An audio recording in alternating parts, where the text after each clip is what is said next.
Welcome to the USA Hockey Next Gen podcast, where the future of the game takes center ice.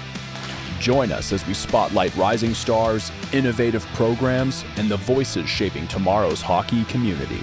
From first strides to big dreams, this is where the next generation begins. Welcome back to USA Hockey's Next Generation podcast. I'm Drew Shore alongside my friend Lyndsey Fry as always. Lyndsey, how you doing today? I am great, Drew. How are you? I'm doing good. How was Mexico? It was perfecto. Had a great time. My brother got married, and I'll quickly give a shout out. He had all of not only his ice hockey boys, but all his roller hockey boys there, and coworkers that he worked with when he was with the Coyotes. And just I think it was just like a really cool, special reminder, as hockey weddings usually are, that that's really what this game is all about, is bringing together friends and people that you're going to just love and lean on the rest of your life. So that was really special to be able to see all those guys back together under one roof. Yeah, that's awesome. Weddings, I remember hockey weddings of all the weddings I go to were normally the most fun. We try to be the most fun, right? But it was, the only bummer was it rained on their Mexican wedding, but you know what? That's apparently good luck. So that's they're going to be just fine. But super excited for my brother, very proud of him, and had a great trip down there. I'm fired up for today's guest. A lot of people call him the Wayne Gretzky of sled hockey, Declan Farmer. I know you've known him for a long time, and he's a close friend of yours. Yeah, I've been super lucky to know Declan since we were both young guns competing for our respective teams, him on the sled team, me on the women's team back in 2014. And we got to know each other a little bit then as players, but we really got to know each other more later on when we both served within USA Hockey, and we both have been athlete representatives, served on different councils, committees, sections, and we're both on the board right now for USA Hockey. And I think that's a shared passion of ours that's brought us together, is we just want to make sure that we leave the game better than we found it. I think, for me, being a woman competing in the game, him being a sled player, there's obviously a lot that needs to be done to continue to grow the game. And we've seen so much growth on both sides, but we both recognize it's not done. So super proud of Declan. Very honored to be his friend and excited we get to talk to him today. And I know that I am certainly excited to cheer him and the rest of his teammates on at the Paralympic Games in Milan. Yeah, his story of resilience and excellence has been very inspiring for me to watch from afar. And I mean, I was just going through his biography before we hopped on this, and the way that the guy can score goals is very remarkable. And I think that let's turn this over to a video of him scoring some of his best goals for Team USA last season.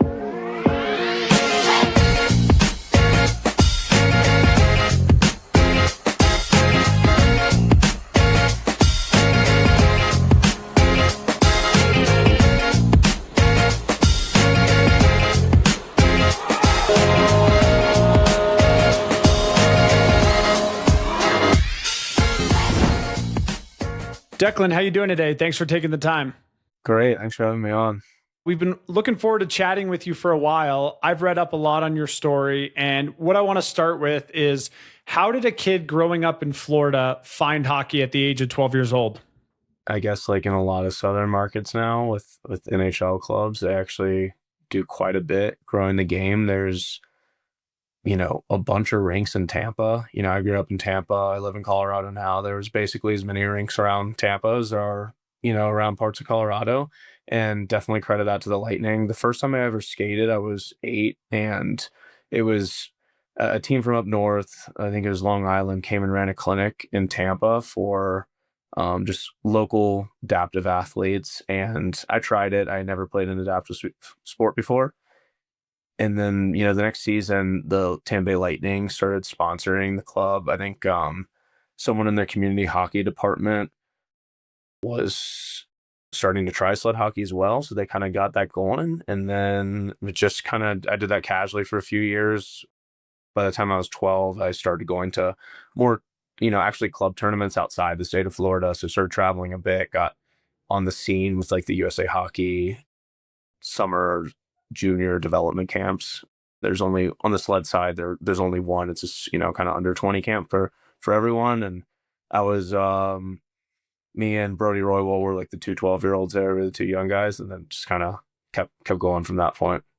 That's awesome, Declan. And when you think about you as that 12-year-old just getting into it to where you are now, being one of the, I'll say it as, someone that knows you, but like one of the most legendary guys in the sport for sled hockey, and everything that you've accomplished at the Paralympics, World Championships, it's unbelievable. But when you think about how far you've come to where you are now, getting ready for another Paralympic Games coming up, what does that training look like? What does, when did that shift really happen from I'm just having fun at my community rink in Tampa to I can take this really seriously because there's an opportunity and now I'm going to, and just what does that preparation look like? Thanks for the kind words, Lyndsey. I think it's evolved over time for sure.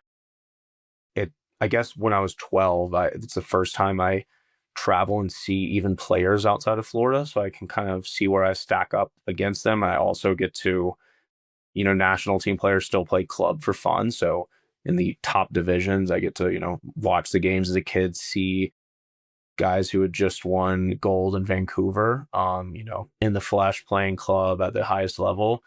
So that's, inspiring to a kid. You get to meet them, talk to them, hear about what they're doing for training. So that's when I started doing more stuff off the ice, shooting pucks in my driveway, have like a little sheet of synthetic ice, street hockey net, bunch of pucks, and just getting better on my shot. Starting to, work out. I mean, in middle school at the time, but starting to like lift with some friends after school, have a hand bike, doing that for cardio. So kind of starting to do all those things. And then, it's evolved to now where much of the team actually who's, not in like high school or college, like lives in a location where they can play with other players. Like I'm in Boulder. I'm with like the Colorado cohort. There's like 8 or 9 of us now on the team, and we're not traveling for national team stuff, which is, we'll have a tournament every month, whatever, training camp every month. We're training together like every day of the week, skating every day of the week, do our own like weightlifting stuff, do our own cardio stuff, but we're on the ice together all the time. So it's become, a really full-time commitment, as we approach Milan. First, it makes me happy that you're spending so much time in Boulder, but a little sad that you're not a Colorado Avalanche fan. I know how loyal of a Tampa Bay fan that you are, but I'm curious. You've had so much success on the international stage, 3-time gold medalist. You've played in 7 world championships. What are some of your most memorable moments playing for Team USA? I guess the most memorable stuff is kind of like, obviously, like the Paralympics, the World Championships, especially the ones that we've hosted. 2015 and 2025 were both in Buffalo that we hosted, and we won gold in both of those. So that's really cool to play in front of some home fans. But I mean, it's tough to beat the Pyeongchang games because of, winning in dramatic fashion. We played Canada in the gold medal game. It's the first time US and Canada actually had played in a gold medal game in the Paralympics before. And, they're up 1-0. They hit the post on an empty net attempt with a minute left, and then we tie the game and then win it in overtime. So it was, that's kind of the craziest ending you can imagine, the most emotional ending you can imagine. So even though that wasn't, our best game, it's still most memorable, and yeah, just kind of a crazy thing to be a part of. But it's cool how, the best thing about any hockey team is kind of the camaraderie you build and the friendships you build along the way. And I think, we have turnover on the team over the years, but a ton of the team has been together for the last 8 seasons or so. And you just kind of like grow up with those guys, and you really learned and you really grow to like have such a good time on the road that, each season for me just kind of becomes more enjoyable and more fun because, you're really just becoming closer friends with the guys. You have a tight group. And even though I've been on the team for a while, other guys have been on the team for a while, they've won gold medals, we're like, pretty locked in on this upcoming games because there's plenty of guys in our team now who've never won a gold. There's guys who only have one in Beijing and didn't really have that true Paralympic experience with no family, friends, fans allowed to attend. So when you think about most memorable stuff, it's fun to look back on things, but we really are like looking ahead, and like I think Milan is going to be like, you know, the top of it for if I look back in my whole career. Are you guys a little nervous the ice isn't going to be fixed in time? No, I'm not nervous. I mean, it sounds like it's just going to be like 3 feet and they'll probably just take it out of the neutral zone. So I think that'll be all right. I don't know. I know there's 2 rinks. I'm pretty sure the women's Olympic team is playing at the one that's maybe less finished at the moment. I think we're playing at the one that's already done or mostly done, but the one that's going to be like a little short. So, I mean, I guess we're a pretty fast team, so bigger ice is an advantage for us. But you know, I don't even know if anyone's going to notice. It's pretty small. I'm sure I've played at plenty of rinks that were a few feet short and just didn't even clock it. All right, well, I'll flip that question for you, Declan. So you talked about your most memorable, but what were some of the biggest challenges you faced in your career? You know, you go a few ways in that. I mean, no one ever likes to lose. And we've had our fair share of losses. I guess the world championships I lost were 2013, 17, and 24.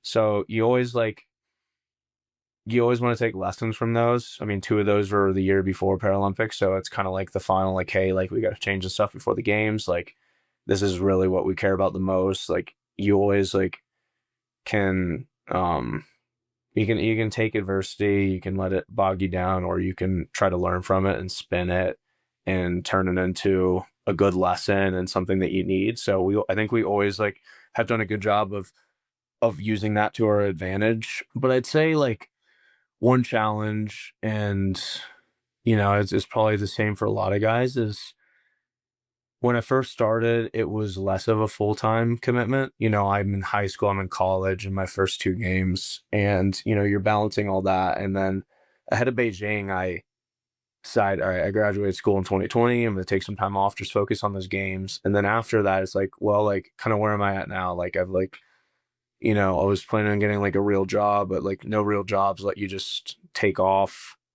you know, a week out of every month, plus being able to train and skate throughout the day. So it's just like, it's kind of tough to like be like, hey, I'm like approaching the prime of my career. Like, what do I want to do with this? Can I like try to finagle this into being full time? Can I like make ends meet? And, you know, I want to give my, you know, all to the team. I want to give my all to like improving and getting better. But at the same time, there weren't like all the resources out there for everyone on the team just to be like, all right, like I'm a full-time sled hockey player now. So it's like kind of like striking that balance is definitely tough. And I think some guys have started to manage that. You know, hopefully in the future with sled hockey, there'll be some sort of, I mean, I still have aspirations that there can be a professional league in some capacity. I mean, the PWHL has shown a lot. I think we've always found, like in Paralympic sport, we found inspiration from women's able-bodied sports because, you know, they have to fight for what they deserve. They have to fight to, you know, really, I mean, it was so obvious that like the PWHL would be successful. There's so many women that want to play hockey and see it. So many girls that want to play hockey. They want to see role models like them played at the highest level. So like it was clear there's going to be a market for that. So I think we just have to try to find some inspiration from that and maybe make something work, you know, in a less ambitious capacity, but still in some way in the future. Declan, I'm curious. You have now been a part of the sled hockey community for so long. And I think one of the reasons it's been able to have so much success is because of people like you driving it. But talk to me about how the sport has evolved even since you came into it many years ago. Well, way more players for sure now. And that's kind of raised the bar. I think with sled hockey and Paralympic sports, so much of the population that plays finds it later in life. And obviously that's because of, you know, injury. You know, I was born with my disability, so I was able to start when I was 8, but other people start, you know, in their 20s, 30s, whatever.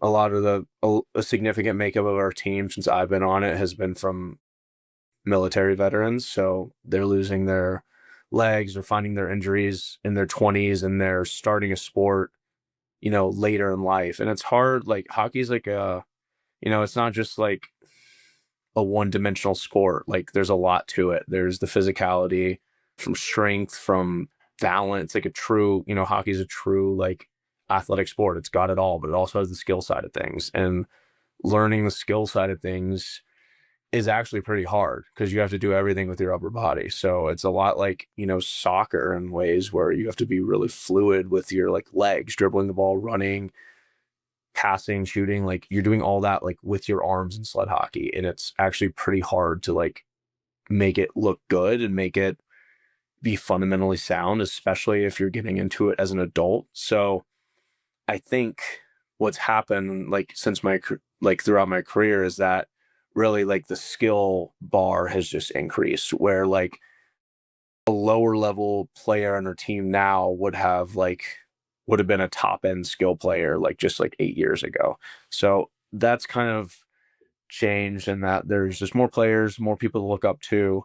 The sport's constantly evolving. So the guys on the national teams are the ones that are like kind of not necessarily like inventing new moves, but like coming up with like new ways to use the stick, a new standard of like, hey, like what's like an acceptable like skill, or like what is expected of you if you're on the national team? Like what are these things that you need to learn and be able to do? You kind of have to be an ambidextrous now completely on the ice, being able to use your left hand for shooting, passing, protecting the puck. So I think that's kind of how it's involved a lot in the skill side. Well, I can attest that sled hockey is incredibly hard because I can barely stay up on the sled the 2 times I've done it. And one of them, it was right before an NHL Hockey Fights Cancer game. And we were out there before, and I slammed the sled right into the boards, and it like put a big cut into the Hockey Fights Cancer stickers that they had the fresh ones they had just laid over the boards. So that was my limited sled experience. But I think you touched on part of what my next question was going to be, Declan, and that is the reality that a lot of people that do find sled hockey do it later in life due to injury, like you said. And whether it is someone like you who was born with their disability or somebody that is dealing with an injury later, what would be your advice to aspiring athletes? But I think especially those that are just feeling really lost after an injury, trying to figure out what does their community look like? What does life look like after dealing with something like that? Everyone will have their own ambitions with the sport, but the most fun part about hockey to me is just like, being with a team, being able to compete in some games, whether it's at the club level or the national team level, and just, have fun doing it, like having that shared goal with some teammates, getting to meet a new community. So, even if you find your disability in your 30s, 40s, probably not going to be able to make the national team at that point, but you can still have a lot of fun and still have that new outlet, still find a new community, play a sport, get some good exercise. It's good for you. It's healthy for you.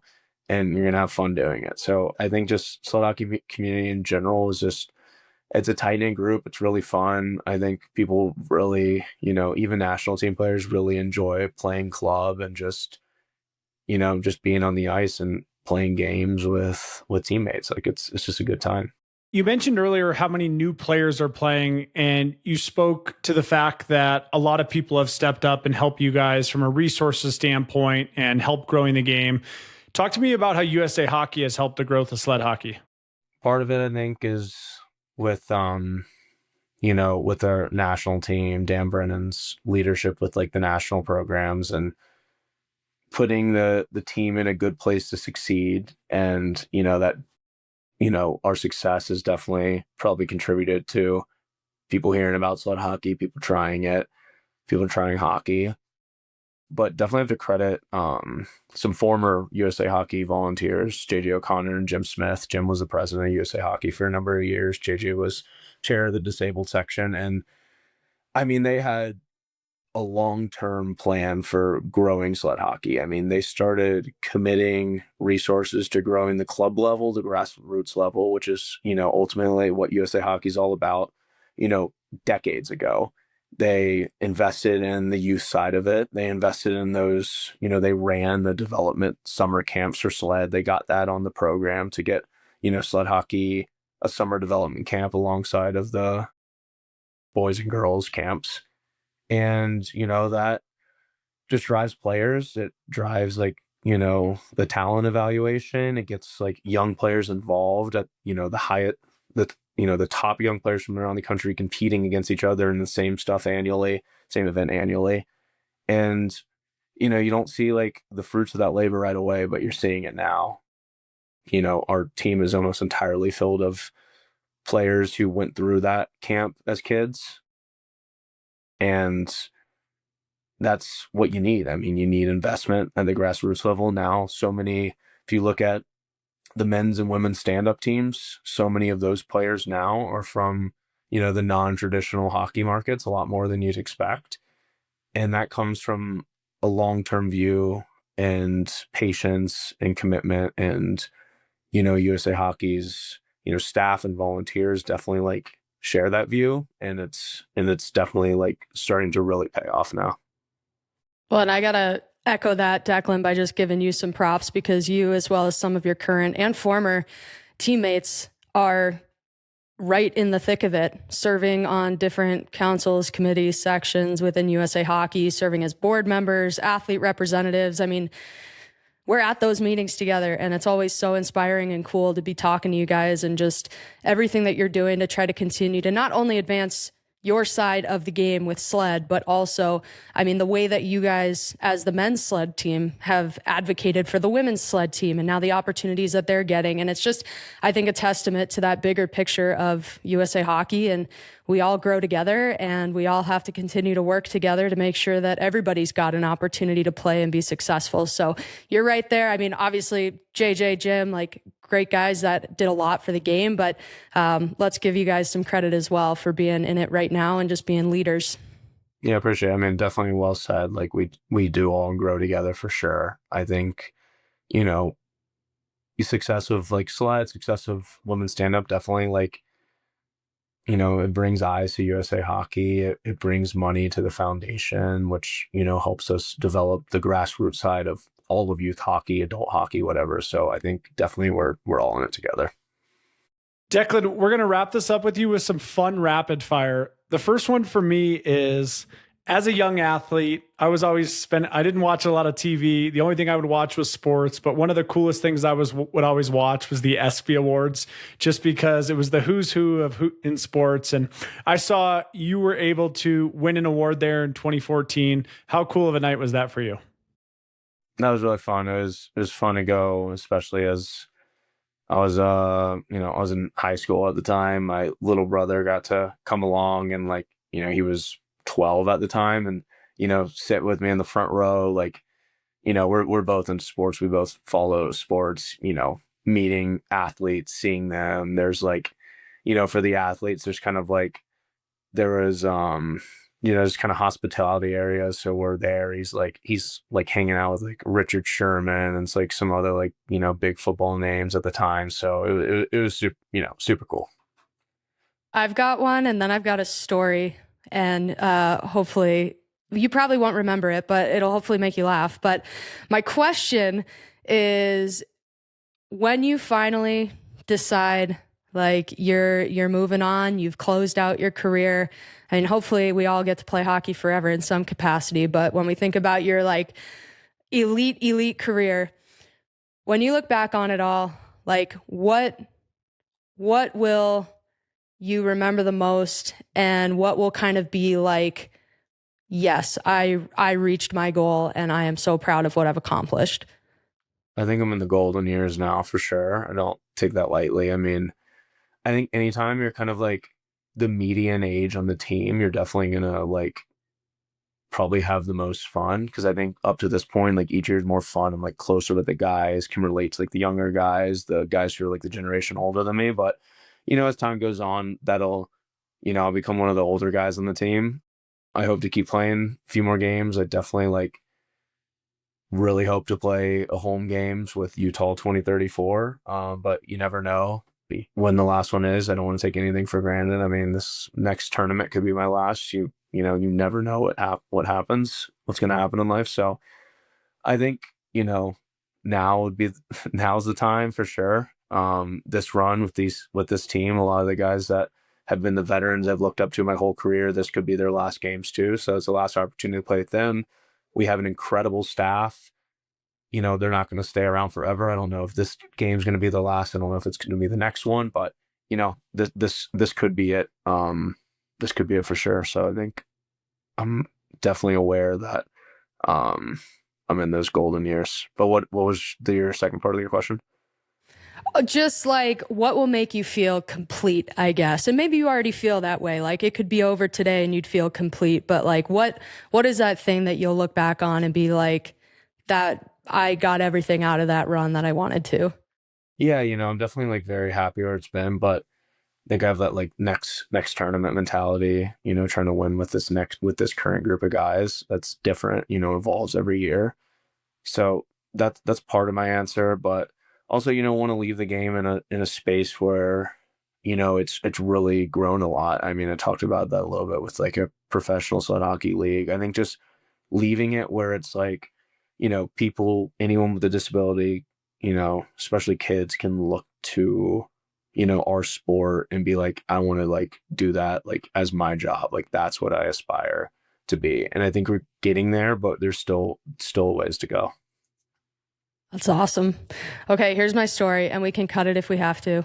But it's about the first time that I met you, and I think like Josh was there and some other guys, but it was it at like Sochi White House? No, yeah, Sochi White House. Okay, so, but the thing that I remember the most that was so funny, and I just remember us like dying laughing in the back of this cab, but we were all going somewhere, and I don't remember where, I don't remember what it was for, but we all piled in, and one of you guys like sat on someone else's lap and flipped your prosthetics up, but you had pants on, and the cab driver was like beside himself. That's hilarious. Just so confused, and we were all just like cracking up. That's laughing awesome. And you guys were just being so fun and so awesome, and that was the first time that I was like, oh my gosh, the sled guys are incredible. And I feel like super funny. I still feel that way every time I'm with you guys. It's all laughs, it's all fun, and just such a great group to be around. Yeah, we feel the same way about you guys. It's like the White House visit is always a highlight to, you know, get to spend it with the other athletes. I've actually never had that function on my prosthetics, but a lot of the guys do. It's just the ones who have like the like fake knee, like an amputation above the knee, they can like spin it around, so it's like easier to get into the backseat of cars. So that's always really funny, especially when someone's wearing pants. Oh yeah, it was. I will never forget that. But this has been awesome, Declan. And I know when you're in the thick of it right now, it maybe doesn't always feel like you're having the impact that you are, but it's been just such an honor to get to know you and to get to see how your career's progressed. And I get to see you, you know, behind closed doors in a lot of ways, working so hard to continue to make the sport better in so many ways. And it's just amazing what you and other guys are doing, and just really appreciate everything that you do both on and off the ice. And as always, it's just an absolute pleasure to talk to you. Thank you, Lyndsey. I really appreciate that. It's the same to you, for sure. Definitely. We look up to you as well. I'm super pumped for Milan now. I'm a huge fan of yours, so I'm going to be watching.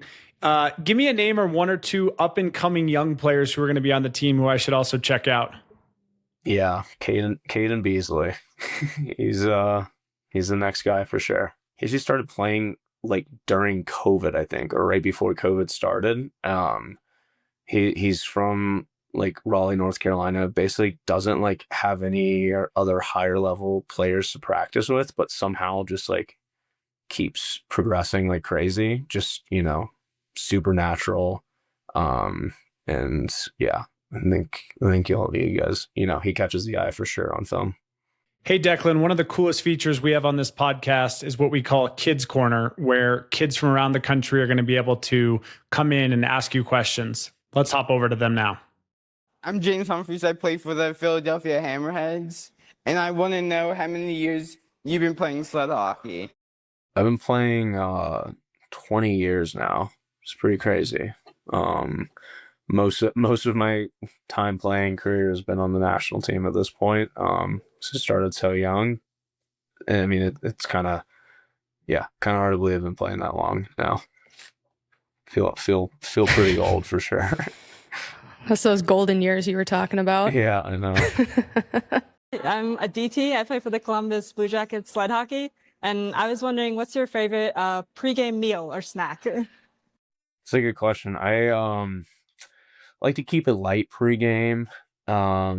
Maybe some like overnight oatmeal, some fruit, nothing too crazy for sure before games. I don't know. Were you like that, Lyndsey? Did you like to eat a lot before games? Or you? I was like a actual meal 5 hours before, and then I'd have like some cereal or something like 2 hours before. Yeah. My name's Macy and I play for Minnesota Wild sled hockey. What was it like getting your first gold medal?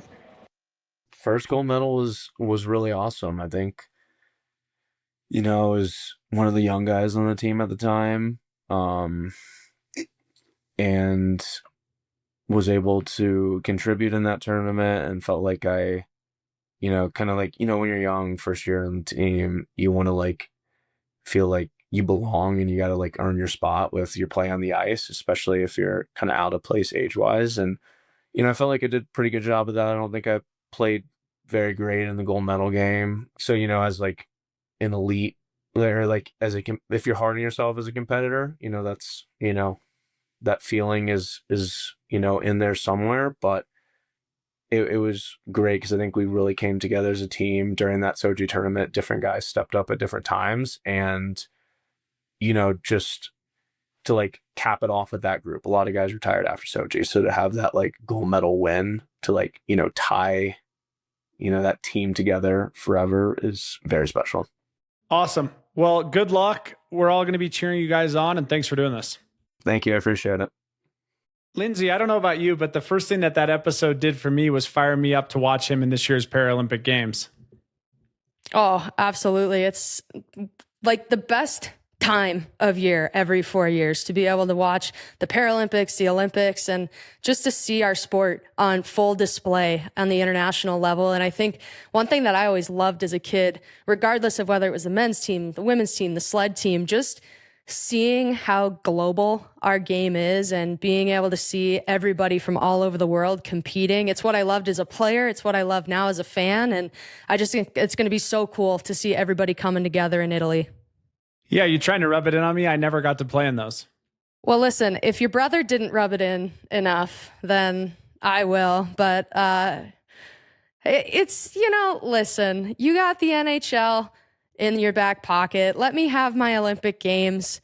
It's all I've got, Drew.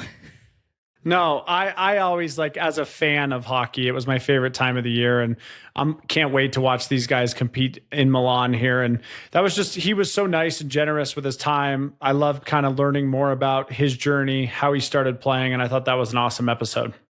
Yeah, and I think if you're not already a fan of sled, hopefully listening to this podcast, listening to Declan, hearing his story, watching his highlight clips gets you excited about sled hockey, because it honestly, having attempted to play it before, I'd hardly say I actually played it.